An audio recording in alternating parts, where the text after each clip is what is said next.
আপনার পাশে এমন একজন অসহায় এতিম, অসহায় দরিদ্র মানুষ আছে যে দুবেলা দুমুঠো খাবার ঠিক মতো সংগ্রহ করতে পারে না, জোগাড় করতে পারে না, কিন্তু আপনার বাড়িতে কত খাবার নষ্ট হয়, পচে যায়, আপনাদের রুচিতে সেগুলো বাজে না, খাইতে পারেন না।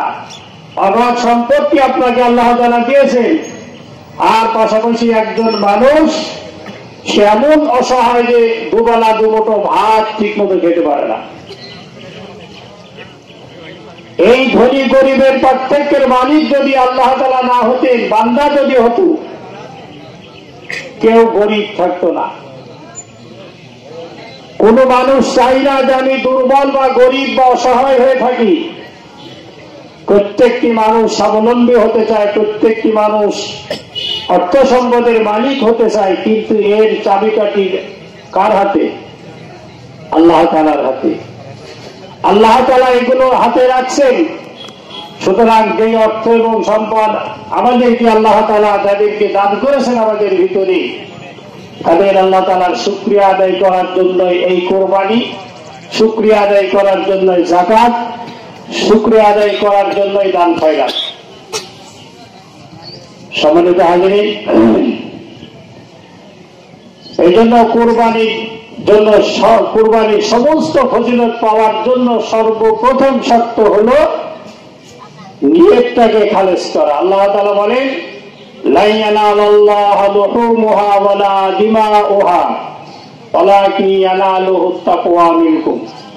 আল্লাহ তাআলা বলেন যে বান্দা, আমি তোমার কাছ থেকে কি চাই? আমি তোমার কাছ থেকে ওই কোরবানি পশুর কোনো গোশতও চাই না, কোনো রক্তও চাই না, কোনো কিছু চাই না। আমি শুধুমাত্র চাই তোমার যে অন্তর, তোমার অন্তরে কি বলে, কি নিয়ে তুমি অন্তরে উপস্থিত করে তুমি কোরবানি করছো, ওই জিনিসটুকুই আমি শুধু দেখতে চাই।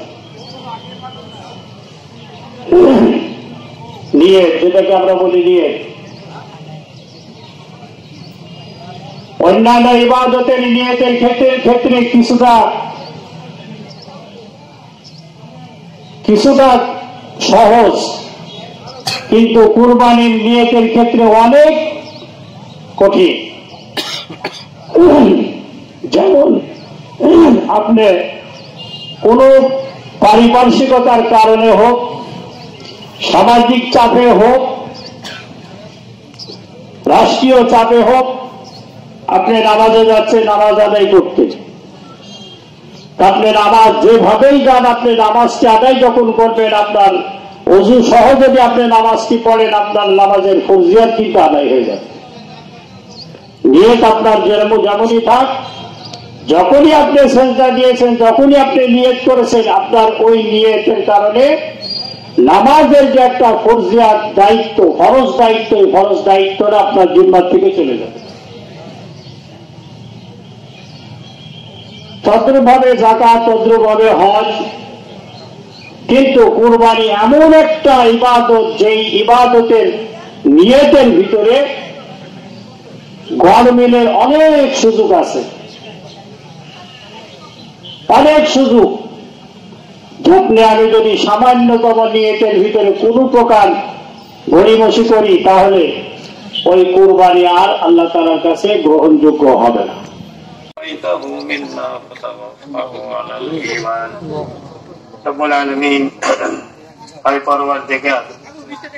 আজকে অঞ্জনগাছি ঈদগাহ ময়দানে অঞ্জনগাছির সকল ধর্মপ্রাণ মুসলমান ভাই উপস্থিত। রব্বুল আলামিন, সকলেই তোমার কাছে ক্ষমার আশা নিয়ে আল্লাহ তোমার রাসূলের নির্দেশিত পথ অনুযায়ী হে আল্লাহ ঈদুল আযহা 2 রাকাত ওয়াজিব নামাজ আমরা আদায় করেছি। রব্বুল আলামিন, তুমি আমাদের প্রত্যেকের নামাজকে কবুল করে নাও। হে আল্লাহ, সর্বপ্রথম আজকে ঈদগাহ ময়দানে যারা উপস্থিত হয়েছে মাবুদ, ছোট বড়, ধনী গরিব, ফকির মিসকিন, অসহায় যারা আসছে, সকলকে তুমি কবুল করে নাও। হে আল্লাহ, প্রত্যেকের জীবনের আমল থেকে আল্লাহ দেখো, আজকে অনেক মানুষ আছে হয়তো 1 বছর পরে আজকে তোমার দরবারে হাজিরা দিয়েছে মাবুদ। হয়তো এমনও ছিল যারা ফজরের নামাজ আদায় করেনি, এদেরকে দান করো। রব্বুল আলামিন, প্রত্যেককে তুমি হালাল উপার্জন মাধ্যমে চলার তৌফিক তুমি দান করো। প্রত্যেককে হালাল খাবার গ্রহণ করার তৌফিক তুমি দান করো। প্রত্যেককে সব ধরনের হারাম কাজ থেকে হেফাজত করো। মুসলমানকে সুদী কারবারি থেকে হেফাজত করো, ঘুষের কারবারি থেকে হেফাজত করো, জিনা ব্যভিচার থেকে হেফাজত করো, সমস্ত বেহায়াপনা থেকে হেফাজত করো। রব্বুল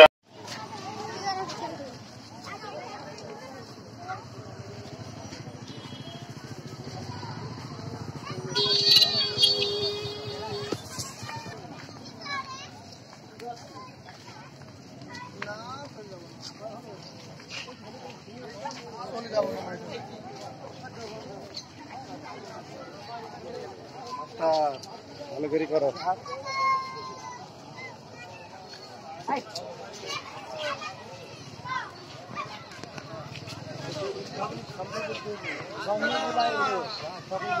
গায়গা